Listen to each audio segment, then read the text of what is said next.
નમસ્કાર, આપ જોઈ રહ્યા છો મંતવ્ય ન્યૂઝ અને હું છું આપની સાથે લખમાં. ગુજરાત 87 માં આપનું સ્વાગત છે અને સમાચારોની શરૂઆત કરીશું એક મહત્વના સમાચારથી. જૂનાગઢથી હાલ સમાચાર.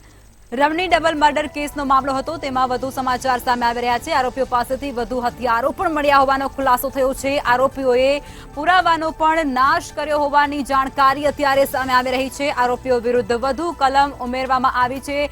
જે કલમોની સાથે તેમના પર ગુનો દાખલ થઈ ચૂક્યો હતો તેમાં હવે વધારો થઈ રહ્યો છે. ત્યારે આરોપીઓના 4 દિવસના રિમાન્ડ આખરે પૂર્ણ થયા છે.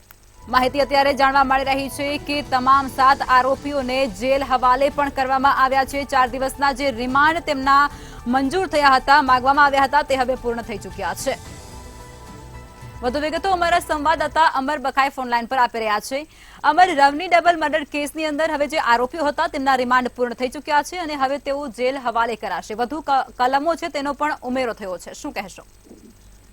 જી ચોક્કસ કે ગત 11 મેના રોજ મોડી રાત્રે રવનીમાં જે પિતા પુત્રની હત્યા કરવામાં આવી હતી ને તેના સાથે 7 આરોપી છે તે પોલીસે ઝડપી લીધા હતા. હાલ તો 4 દિવસના છે તે તેમને રિમાન્ડ મળ્યા હતા અને રિમાન્ડ દરમિયાન પણ અનેક જે હથિયારો છે, એક મોબાઈલ છે તે મળી આવ્યો છે.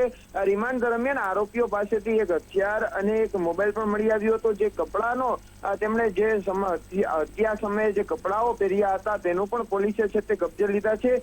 બીજી તરફ આરોપીઓએ જે તપાસ દરમિયાન પુરાવાનો નાશ કર્યો છે તેવી પણ હાલ માહિતી મળી રહી છે અને જેને લઈને આઈપીસી કલમ 201, આર્મ એક્ટ કલમ 25A, A29 નો પણ ઉમેરો કરવામાં આવ્યો છે. હાલ તો આ સાથે જે આરોપીઓ છે, મુખ્ય આરોપી તરીકે રહીમ ઉર્ફે ખુરી સાંદ, હુસેન અલ્લારખા સાંદ સહિતના જે 7 આરોપીઓ છે તેમને હાલ જે 4 દિવસના રિમાન્ડ પૂર્ણ થતા જેલ હવાલે કરવામાં આવ્યા છે. એટલે ચોક્કસથી કહી શકાય કે જે રવની ડબલ મર્ડર કેસમાં પોલીસ દ્વારા ઊંડાણપૂર્વક તપાસ છે તે રિમાન્ડ દરમિયાન કરવામાં આવી અને જેમાં વધુ હથિયારો પણ છે તે પોલીસે કબજે લીધા છે.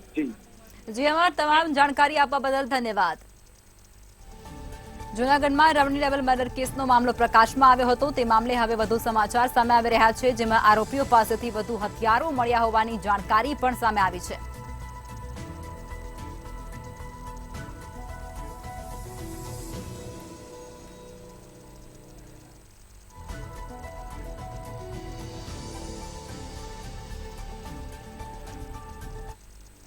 મોરબીના ખાનપર ગામે યુવકનું હાર્ટ એટેકના કારણે મોત નીપજ્યા હોવાની ઘટના પ્રકાશમાં આવી રહી છે. હાર્ટ એટેકના કારણે વધુ એક યુવાનનું મોત નીપજ્યું છે. મોરબીથી આ ઘટના કરુણ સામે આવી રહી છે, જેમાં યુવા શિક્ષકનું હાર્ટ એટેકથી મોત નીપજ્યું હોવાની જાણકારી પ્રાપ્ત થઈ રહી છે.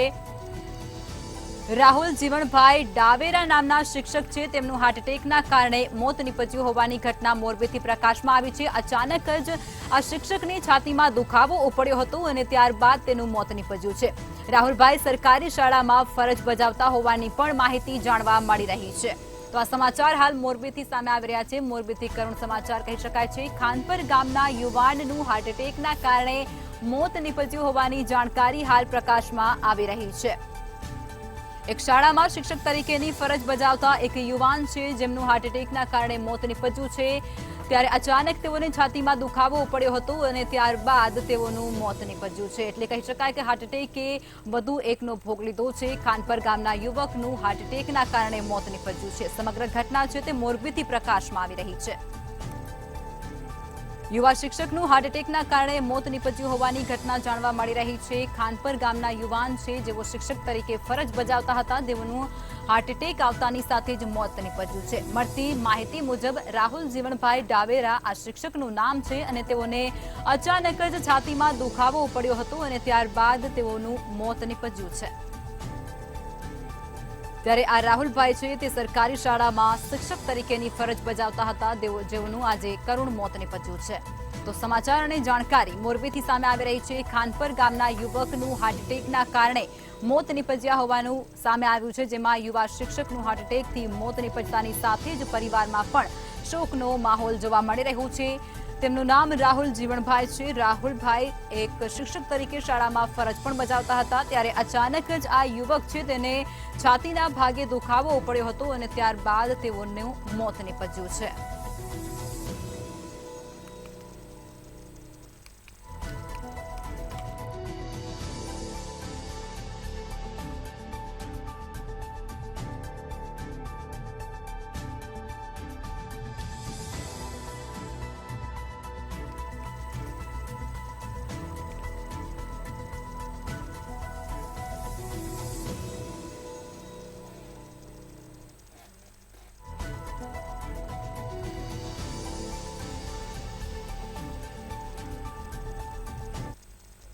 ગુજરાત એટીએસની ટીમને સૌથી મોટી સફળતા મળી છે। અમદાવાદ એરપોર્ટ પરથી આઈએસઆઈએસના 4 આતંકવાદીને ઝડપી પાડવામાં આવ્યા છે।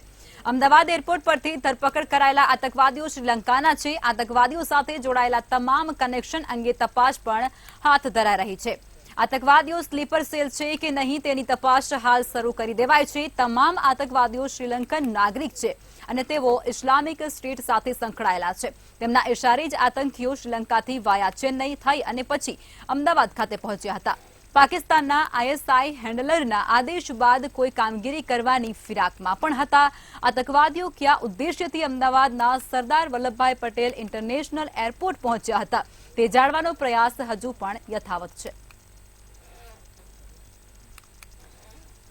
તો અમદાવાદમાં આતંકવાદી ઝડપાયા હોવાની ઘટના પ્રકાશમાં આવી છે। અમદાવાદ એરપોર્ટથી 4 જેટલા આતંકીઓ ઝડપી પાડવામાં આવ્યા છે। ગુજરાત એટીએસને મોટી સફળતા મળી છે। બાતમીના આધારે તેમના દ્વારા તપાસ હાથ ધરવામાં આવી હતી અને 4 જેટલા આતંકવાદીઓ છે તેમને ઝડપી પાડવામાં આવ્યા છે। મળતી વિગતો મુજબ આ 4 આતંકવાદી શ્રીલંકાના રહેવાસી છે। શ્રીલંકાની નાગરિકત્વ ધરાવતા આ 4 જે ઇસમો છે, આરોપીઓ છે, તે અત્યારે એટીએસના સકંજામાં આવી ચૂક્યા છે। તેઓની ધરપકડ કરવામાં આવી છે। આ સાથે જ તેમની પાસેથી 3 જેટલી પિસ્તલ પણ મળી આવી છે અને સાથે 20 જેટલા કાર્ટૂન્સ પણ મળી આવ્યા હોવાની જાણકારી હાલ પ્રકાશમાં આવી રહી છે। ત્યારે એટીએસને સૌથી મોટી સફળતા મળી હોય તેવું કહી શકાય છે।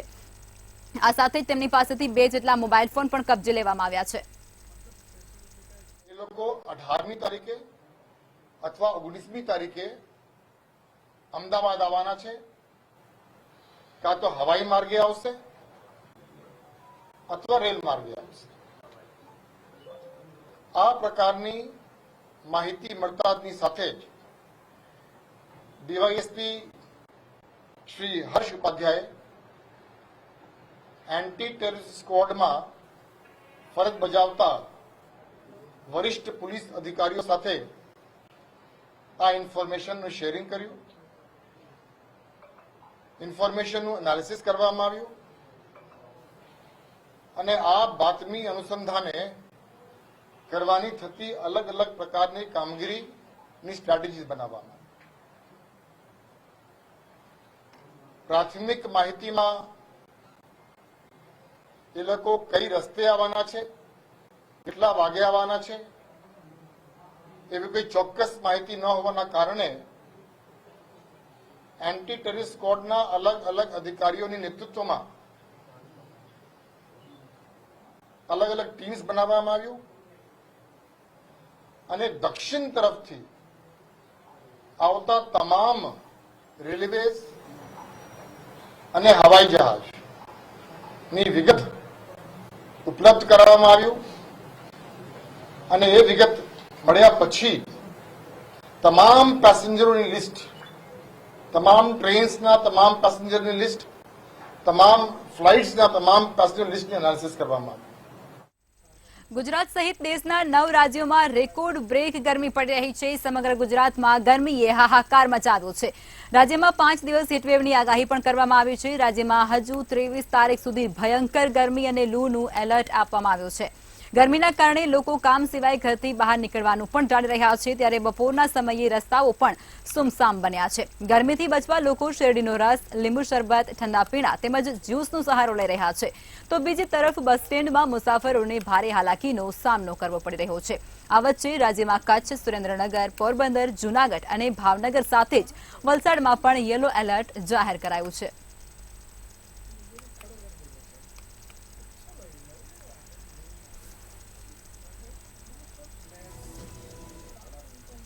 રાજ્યભરમાં સૂર્યદેવતાનો પ્રકોપ જોવા મળી રહ્યો છે। આગામી 5 દિવસ કાળઝાળ ગરમી પડશે તેવું પણ હવામાન વિભાગ દ્વારા જણાવવામાં આવી રહ્યું છે। આજે પણ ગરમીનો પારો 43 ડિગ્રીને પાર થયો છે। ત્યારે અમદાવાદમાં લોકો ગરમીથી બચવા માટે થઈ અને ઠંડા પીણા તેમજ શેરડીના રસનો સહારો લઈ રહ્યા છે। અમદાવાદની દરેક ગલીઓ અને દરેક નુક્કડ પર અને દરેક 4 રસ્તા પર શેરડીનો રસ પીનારા તેમજ વેચનારા ચોક્કસથી જોવા મળશે। લોકોને અંગ દજાડતી આ ગરમીમાં પોતાના શરીરની ડિહાઇડ્રેશનથી બચાવવા માટે શેરડીનો રસ પી રહ્યા છે।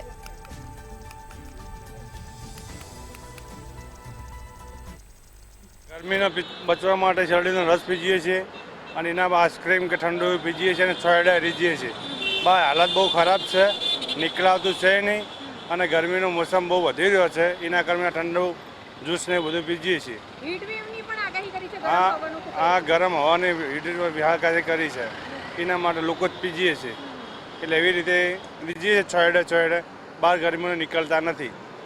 રાજ્યની અંદર આગામી 5 દિવસ કાળઝાળ ગરમી પડશે તેવી આગાહી હવામાન વિભાગ દ્વારા કરવામાં આવી છે. ત્યારે અમદાવાદની વાત કરવામાં આવે તો અમદાવાદમાં આજે 41 ડિગ્રી પારો અત્યારે હાલનો નોંધાયો છે. જો વાત કરવામાં આવે તો આગામી 3 થી 4 દિવસ કાળઝાળ ગરમી પડશે તેવું હવામાન વિભાગ દ્વારા જણાવવામાં આવ્યું છે. ગરમીથી બચવા માટે થઈને આપ જોઈ રહ્યા છો કે લોકો જે છે તે અત્યારે હાલ શેરડીનો રસ પીને ડિહાઇડ્રેશનથી બચવાનો પ્રયત્ન કરી રહ્યા છે. ડિહાઇડ્રેશન થતું હોય છે અત્યારે હાલ ગરમીના કારણે થઈને લોકો ખાસ આપ જોઈ રહ્યા છો કે શેરડીનો રસ જે છે એ અત્યારે હાલ પી રહ્યા છે અને પોતાના શરીરને જે છે તે ડિહાઇડ્રેશનથી બચાવી રહ્યા છે, લૂથી બચાવી રહ્યા છે. આગામી 3 થી 4 દિવસ કાળઝાળ ગરમી પડશે તેવું હવામાન વિભાગ દ્વારા જણાવવામાં આવ્યું છે. જે લોકો ગરમીથી બચવા માટે થઈને શેરડીનો રસ પીવે છે એમની જોડે વાત કરીશું. મેમ, 5 દિવસ વધારે ગરમી પડવાની છે, આજે 41 ડિગ્રી તાપમાન જે છે, ગરમીથી બચવા શું કરો? ગરમીથી બચવા અત્યારે ઓરેન્જ એલર્ટ બી જારી છે આજનું, અને 41 ડિગ્રી છે. એમ તો અમે લોકો નથી નીકળતા, પણ નીકળવું પડે, કમ્પલસરી હોય તો નીકળીએ છીએ ખરું. પણ અમે લોકો ડિહાઇડ્રેશનથી બચવા માટે sugar can juice PA, which is very nice for health, અને એ અમને ગરમીથી દૂર રાખે છે સહેજ. આપ ગરમીથી બચવા શું કરો છો? અમે ગરમીથી બચવા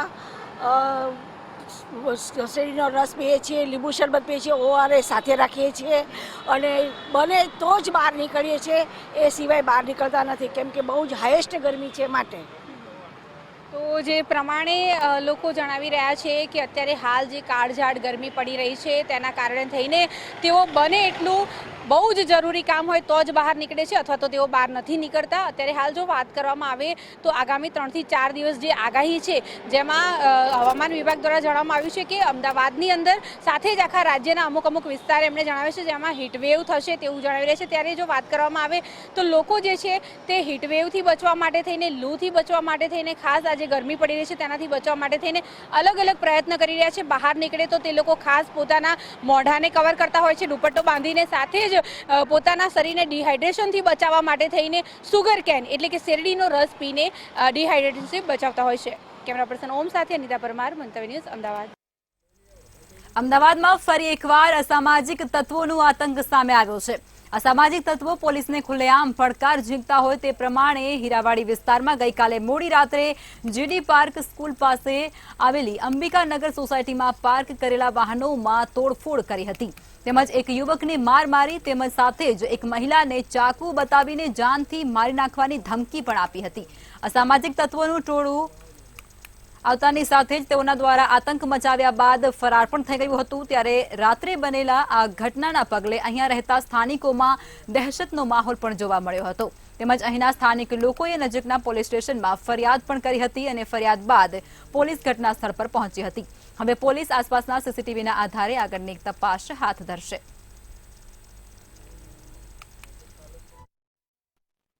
એટલે અજાણ્યા વ્યક્તિઓ 10-15 થી જેટલા વ્યક્તિઓ હતા એ લોકો આવીને સીધું તોડફોડ કરવા માંડ્યા.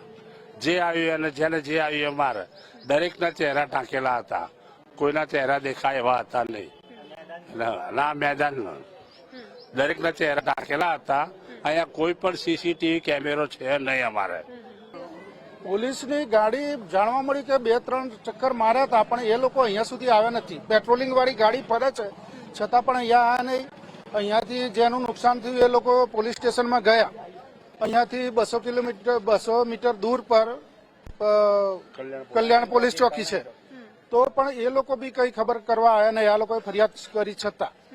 એટલે અહીંયા કોઈક એવી ગેંગ તૈયાર થઈ રહી છે કૃષ્ણનગરથી આ એરિયામાં, હીરાવાડીના એરિયામાં. ખબર નહીં, રાતે 10:30-11 વાગ્યાના ગારામાં આ રિક્ષાનું નુકસાન પહોંચાડ્યું, અમને ખબર નથી. અમારા ઉપર ફોન આવ્યો કે તમારી ગાડીનો તોડફોડ કરી છે, તો અમે આયા. અમારા હજુ નાની છોકરીઓ છે, રિક્ષા કાલ સવારે જ લાયા છે, મુહૂર્ત બી કર્યું નથી. હવે અમે કઈ રીતે આ રિક્ષા ઉપર અમારું ગુજરાન ચાલે છે?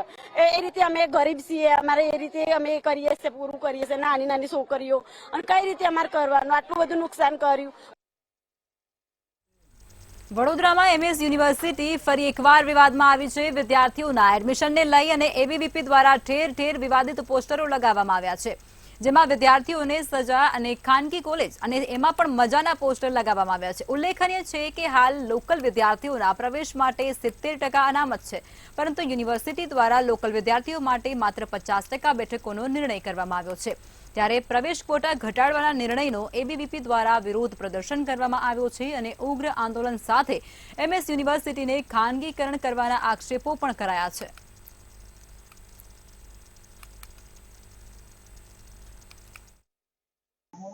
મહારાજા સયાજીરાવ યુનિવર્સિટીમાં પ્રવેશ પત્રને લઈ અને વિવાદ થયો છે. આપ જોઈ શકો છો, આ મહારાજા સયાજીરાવ યુનિવર્સિટી છે ને અહીંયા પોસ્ટરો લાગ્યા છે. હું પણ વડોદરાનો વિદ્યાર્થી છું, મારે પણ એમએસ યુનિવર્સિટીમાં ભણવું છે. આ એમએસ યુનિવર્સિટી વડોદરા સ્ટેટના રાજવી મહારાજા શ્રીમંત સયાજીરાવ ગાયકવાડે બનાવી હતી, બરોડા સ્ટેટના બાળકોના અભ્યાસ માટે. ત્યારે એબીવીપી આંદોલન કરી રહ્યું છે. આપણે એમને પૂછીશું, તમને પોસ્ટર લગાવવાની જરૂરિયાત કેમ પડી? પોસ્ટર લગાવવાની જરૂરત કેમ પડી? આની પહેલા અમે 6 દિવસથી આંદોલન કરી રહ્યા છે, પણ એમ ક્યાંક ને ક્યાંક એવું લાગી રહ્યું છે કે યુનિવર્સિટી તંત્ર ઊંઘમાં છે, નિંદ્રામાં છે, એને વિદ્યાર્થીઓને કોઈ પડી નથી. આજથી જોવા જઈએ તો પહેલા અમે રજિસ્ટ્રાર સાહેબને આવેદનપત્ર આપ્યું, ત્યારબાદ કલેક્ટર કચેરીને, શિક્ષણ મંત્રીને, ત્યાં સુધી પણ કોઈ જવાબ આપવા નથી આવતો. ત્યારે ગઈકાલ સાંજના રોજ અમે જાગૃત નાગરિક પોતાના લોકલ લોકો છે એ લોકોને સમજાવવા માટે સયાજીગંજ, કાલાઘોડા, કમાટીબાગ દરેક જગ્યાએ જઈને અમે લોકોને સમજાવ્યા છે કે આ જે યુનિવર્સિટી છે દાનમાં આપવામાં આવી હતી, ત્યારે યુનિવર્સિટી સત્તાધીશો એને ઘોડીને પી ગયા છે. એ જે વિષય હતો ખરાબ છે. તો એટલે પોસ્ટર લગાવવામાં છે કે યુનિવર્સિટી જાગે અને એને પણ નિર્ણય લે. અમારી માંગ એટલી જ છે કે જે હેન્ડબુકમાં લખવામાં આવ્યું હતું એની પર યુનિવર્સિટી અડગ રહે. હેન્ડબુકનો અમલ વાઇસ ચાન્સેલર વિજય શ્રીવાસ્તવ નથી કરતા, ત્યારે અન્ય વિદ્યાર્થીને પૂછીશું. નવો કાયદો આવશે અમલમાં અને જો જે અનામત હતી હટાવી લેવામાં આવશે તો વિદ્યાર્થીઓને શું નુકસાન પહોંચશે? ચોક્કસ આ જો અનામત ઘટાડી દેવામાં આવશે તો વડોદરાનો વિદ્યાર્થી તેના અભ્યાસ માટે બહાર જવું પડશે, ખાનગી કોલેજોમાં જવું પડશે. તમે એમએસ યુનિવર્સિટીમાં જોઈ શકો છો કે ગરીબ ઘરનો વિદ્યાર્થી પણ ભણી શકે છે, તો એક મોટી ગાડીવાળો વ્યક્તિનો વિદ્યાર્થી છોકરો પણ અહીંયા એને વિદ્યાર્થી તરીકે ભણી શકે છે. પરંતુ જો સીટો ઘટાડી દેવામાં આવશે તો તે વિદ્યાર્થી રખડી જશે, નહીં તે ભણી શકશે, નહીં તેને એક યોગ્ય રોજગાર મળશે. તો વિદ્યાર્થી પરિષદ માંગ કરે છે કે 70% અનામત તો રહેવી જ જોઈએ. આ યુનિવર્સિટીની સ્થાપના વિદ્યાર્થીઓના ભવિષ્ય માટે કરવામાં આવી છે, અને જો વડોદરાનો જ વિદ્યાર્થી શિક્ષણથી વંચિત રહી જશે તો યુનિવર્સિટીનું મહત્વ શું? વિદ્યાર્થી પરિષદ લોકોની વચ્ચે જઈ જાય અને જાગૃતતાનું કામ કરે છે કે આ યુનિવર્સિટી જો આપણા માટે સ્થાપી હોય તો કેમ આપણે તેના માટે લડી નહીં શકતા? વિદ્યાર્થી પરિષદ અગર જો આ નહીં સ્વીકારવામાં આવે, અનામત ઘટાડવામાં આવશે તો વિદ્યાર્થી પરિષદ ઉગ્રથી ઉગ્ર આંદોલન તરફ આગળ વધશે. હેન્ડબુકમાં લખેલું છે કે વડોદરાના 70% વિદ્યાર્થીઓને પ્રવેશ આપવો, ત્યારે વડોદરાના વાઇસ ચાન્સલર હેન્ડબુકનો અમલ નથી કરતો અને એબીવીપી હેન્ડબુકમાં લખેલાનો અમલ કરવા તત્પર છે અને સાથે સાથે ઉગ્ર આંદોલનની ચીમકી પણ આપી રહ્યું છે. નિલેશ બ્રહ્મભટ્ટ, મંતવ્ય ન્યૂઝ, વડોદરા. રાજ્યમાં એક તરફ ગરમીનો પ્રકોપ દિવસે ને દિવસે વધી રહ્યો છે, ત્યારે ગરમી વચ્ચે વડોદરામાં ભર ઉનાળે પાણી માટે લોકો પરેશાન જોવા મળી રહ્યા છે.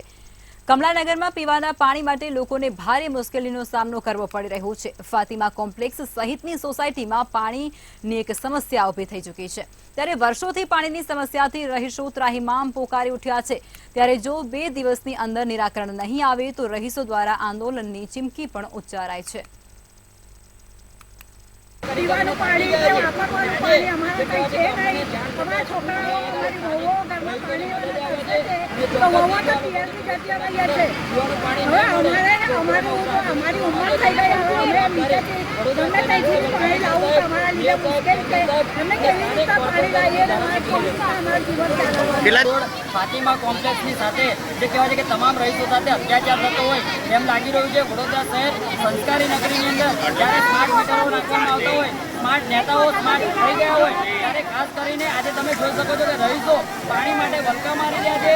સાથે 2 દિવસથી પાણી નથી આવી રહ્યું. વડોદરા શહેર એક એવું શહેર છે કે વડોદરા શહેરની આજુબાજુની અંદર જે કહેવાય છે આજવા સરોવર હોય, મહીસાગર નદી હોય, સાથે નર્મદા નદી, 3 નદીઓ આવેલી હોય અને વચ્ચે વડોદરા શહેર આવેલું હોય, છતાં પણ જે કહેવાય છે કે વડોદરા શહેરના નગરજનોને પીવાનું પાણી નથી મળી રહ્યું.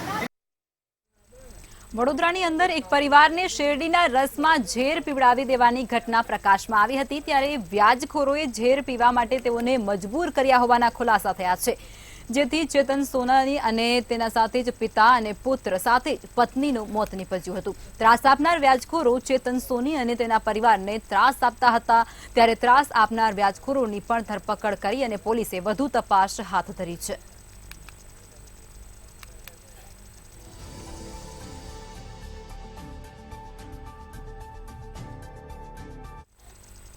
ખેડાના કપડવંજમાં વિદેશી દારૂનો એસએમસી દ્વારા સપાટો બોલાવવામાં આવ્યો છે। કારમાં વિદેશી દારૂની હેરાફેરી કરતા દારૂ ભરેલી કાર ઝડપાય છે, જેમાં 2.15 લાખનો વિદેશી દારૂ કારમાંથી હતો અને ત્યારે કાર ચાલક કાર મૂકીને ત્યાંથી ફરાર પણ થઈ ચૂક્યો હતો।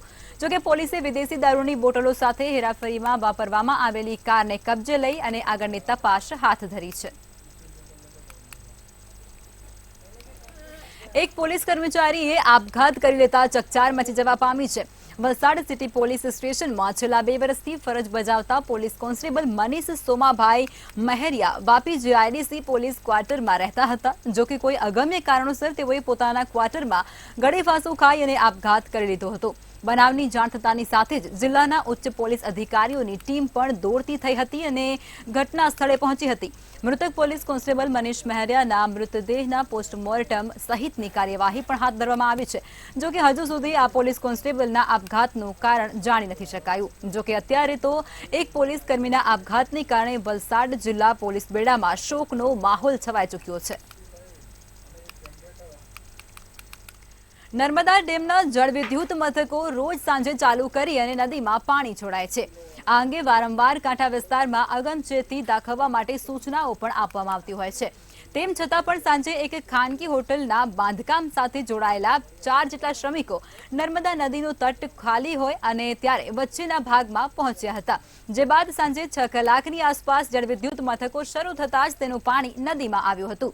આ દરમિયાન વચ્ચે આવેલા ટાપુની આસપાસ જળસપાટી વધી જતા 4 જેટલા શ્રમિકો છે તે ટાપુ પર ફસાઈ ગયા હતા। ઘટનાની જાણ થતાં જ પોલીસ સ્ટાફ સાથે જ નિષ્ણાંત માણસો અને તરવૈયાઓ સાથે લાઈફ જેકેટ સહિત બચાવ માટે પહોંચ્યા હતા।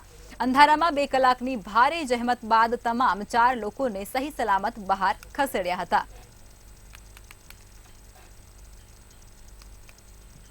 બનાસકાંઠાના દિયોદરમાં કેનાલમાં પાણીની માંગ સાથે દિયોદર પ્રાંત અધિકારીને આવેદનપત્ર આપવામાં આવ્યો હતો। કાંકરેજ, દિયોદર, લાખણી, થરાદ અને ધાનેરા તાલુકામાંથી પસાર થતી આ સુજલામ સુફલામ કેનાલોમાં પાણી ચાલુ રાખવાની માંગ ખેડૂતોએ કરી છે। જો કેનાલોમાં 31 મે સુધી પાણી ચાલુ રહેશે તો ખેડૂતો ઉનાળુ પાક લઈ શકશે, તે માટે રજૂઆત પણ થઈ હતી અને જો પાણી નહીં છોડવામાં આવે તો આંદોલન કરવાની ચીમકી પણ ખેડૂતો દ્વારા ઉચ્ચારવામાં આવી છે।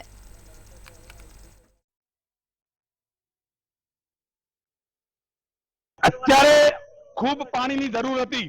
અચાનક 16 તારીખે સુજલામ સુફલામ ચોગા પમ્પિંગ બંધ કરેલ છે। અત્યારે બાજરી બળેલી છે અને અત્યારે મામલતદાર સાહેબ શ્રીને અમે દિયોદર નાયબ કલેક્ટર સાહેબ શ્રીને આવેદનપત્ર મુખ્યમંત્રી સાહેબને ઉદ્દેશીને આપેલું છે કે તાત્કાલિક ચોગા પમ્પિંગ સ્ટેશન ચાલુ કરીને સુજલામ સુફલામ અને તળાવમાં પાણી ચાલુ કરવામાં આવે।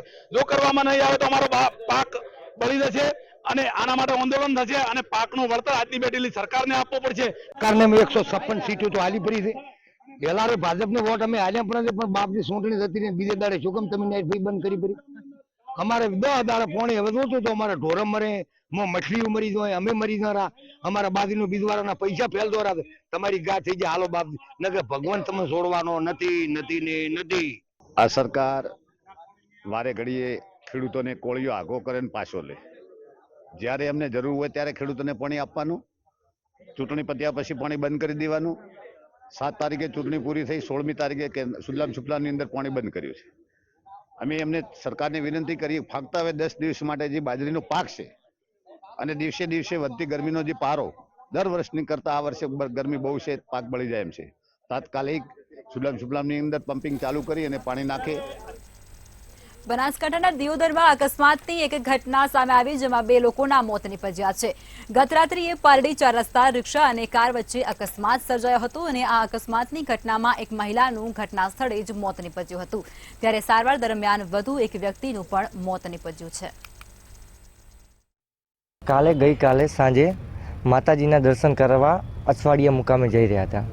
પાલડી 4 રસ્તા જતા રિક્ષાને સામેથી શિફ્ટવાળા આવીને ઠોકી અને ત્યાં ઘટના સ્થળે અમારા દાદીશ્રી પાર્વતીબેન માનસુખભાઈ બારોટ ત્યાં મૃત્યુ પામ્યા હતા અને બીજા ઘણા બધા લોકો ત્યાં ઘાયલ થઈ ગયા હતા. ત્યાંથી એમને 108 દ્વારા અહીંયા રેફરલ હોસ્પિટલમાં લાવ્યા અને અહીંયાથી સારવાર આપતા એમણે કીધું કે આગળ ખસેડો. અહીંયાથી અમે ડીસા લઈ ગયા ખાનગી હોસ્પિટલમાં અને ત્યાં એમને સારવાર આપતા અમારા અંકલ શ્રી સવજીભાઈ દેવાભાઈ બારોટ એમને થઈ પેટની બહુ ઈજા થઈ હતી અને એમના આંતરડા બીજા બહાર આવી ગયા હતા. તો ત્યાં હોસ્પિટલની અંદર આગળ લઈ જતા એ પણ મૃત્યુ પામ્યા છે. તારીખ 19ના રોજ અમારા બારોટ સમાજના લોકો અહીંયાથી માતાના દર્શને જતા અસવાડિયા દીવદરથી અસવાડિયા જતા સાંજના 7:30 વાગ્યાના સુમારે પાલડી ચોકડી ઉપર એક્સિડન્ટ થયો શિફ્ટ ગાડીનો અને એમાં લગભગ 8 થી 9 લોકો ઘવાયા. પાલનપુરના ચિત્રાસણીમાં ઠગાઈનો મામલો પ્રકાશમાં આવ્યો છે. ઇન્ડિયા ફર્સ્ટ લાઈફ ઇન્સ્યોરન્સ કંપનીના business development manager Ashu Shah દ્વારા છેતરપિંડી અને અંજામ આપવામાં આવ્યો છે. વીમાના મેનેજરે 24 ગ્રાહકો સાથે 91.54 લાખની છેતરપિંડી આચરી હતી. ત્યારે વીમાના મેનેજર સામે વીમા કંપનીના બિઝનેસ હેડ રુચિન મહિવાલ દ્વારા મેનેજર સામે તાલુકા પોલીસ મથકે ફરિયાદ દાખલ કરાઈ હતી.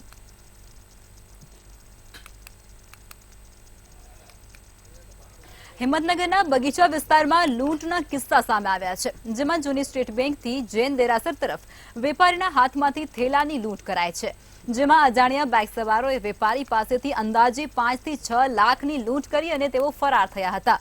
બી ડિવિઝન પોલીસે ઘટના સ્થળે પહોંચી અને પોલીસે સીસીટીવીના આધારે તપાસ પણ હાથ ધરી હતી.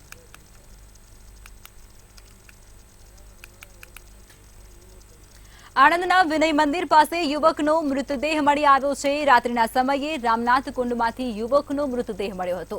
ત્યારે યુવકનો મૃતદેહ મળી આવતાની સાથે જ લોકોના ટોળા પણ ઘટના સ્થળે ઉમટી પડ્યા હતા. તેમજ કુંડની બહારથી યુવકની એક્ટિવા પણ મળી આવી હતી. આ સમગ્ર ઘટનાની જાણ પોલીસને થતા પોલીસ પણ તાત્કાલિક પહોંચી હતી. તપાસમાં મૃતકનું નામ પિનાકેન કાછિયા હોવાનું જાણવા મળ્યું છે.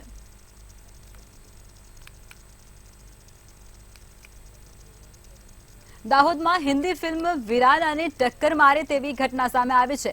દાહોદના ભાટીવાડા ગામથી જાન મધ્યપ્રદેશ ગઈ હતી. જાન પરણી અને પરત ફરતી હતી ત્યારે દુલ્હનને ઉઠાવી લેવાઈ હતી, જેમાં 20 જેટલા લોકો ધમકાવી અને દુલ્હનને લઈ અને ફરાર થયા હતા. જાન પરત ફરતી હતી તે સમયે આ સમગ્ર ઘટના બની હતી. ત્યારે આ મામલે એલસીબી સહિતનો પોલીસનો કાફલો પણ દોડતો થઈ ચૂક્યો છે અને તાત્કાલિક આ મામલે તપાસ હાથ ધરી હતી.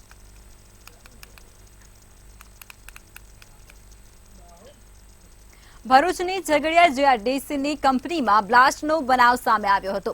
આરતી કંપનીના બંધ પ્લાન્ટમાં બ્લાસ્ટ થતાં જ 3 કામદારોને ઈજા પહોંચી હતી. કંપનીમાં બ્લાસ્ટ થતાં નાસભાગ પણ મચી જવા પામી હતી. ત્યારે આ ઘટનામાં ઈજાગ્રસ્તોને સારવાર માટે હોસ્પિટલમાં ખસેડવાની ફરજ પડી છે. 2 કામદારોની હાલત ગંભીર છે અને તેઓ નાજુક પરિસ્થિતિમાં છે. તેમજ એક કામદારને વડોદરા ખસેડવો પડ્યો છે. પાટણ જિલ્લાના ચાણસ્મા તાલુકાના બ્રાહ્મણવાડા વિસ્તારમાંથી પસાર થનાર સંભવિત પાવર ગ્રીડ લાઇનમાં વીજ પુલ નાખવાની કામગીરી શરૂ થઈ છે.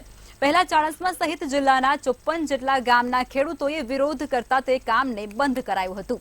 કલેક્ટર સાથે ખેડૂતોની મીટિંગમાં ચર્ચા કરાયા બાદ આગામી વિરોધ અંગે નિર્ણય કરાશે તેમ ખેડૂતોના સૂત્રો દ્વારા જાણવા મળ્યું છે. આ લાઇન નાખવા માટે 2017માં ખેડૂતોને જે વળતર ચૂકવવામાં આવ્યું હતું તે પ્રમાણે જ વળતર ચૂકવવા માંગ પર ખેડૂતો અડગ રહ્યા છે. ત્યારે કલેક્ટર અને અસરગ્રસ્ત ખેડૂતો સાથે બેઠક સુધી વીજ પુલ નાખવાનું કામ પણ મોકૂફ રાખવામાં આવ્યું છે.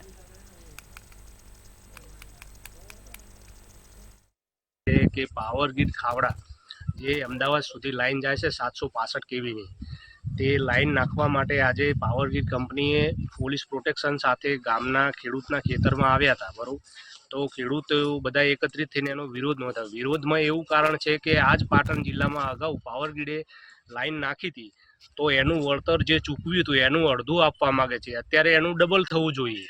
તો ખેડૂતોની માંગ એ છે કે અડધું નહીં, અમને જે ડબલ થતું હોય એ આપો. અને એની રજૂઆત કલેક્ટરને અગાઉ કરેલી હતી મીટિંગમાં. તો કલેક્ટરે એવું કીધું કે ભાઈ એ મારા ધ્યાનમાં છે, પણ એમણે એવું કીધું કે સારું બધાને સાથે બોલાવી અને ફેરથી મીટિંગ કરીશું.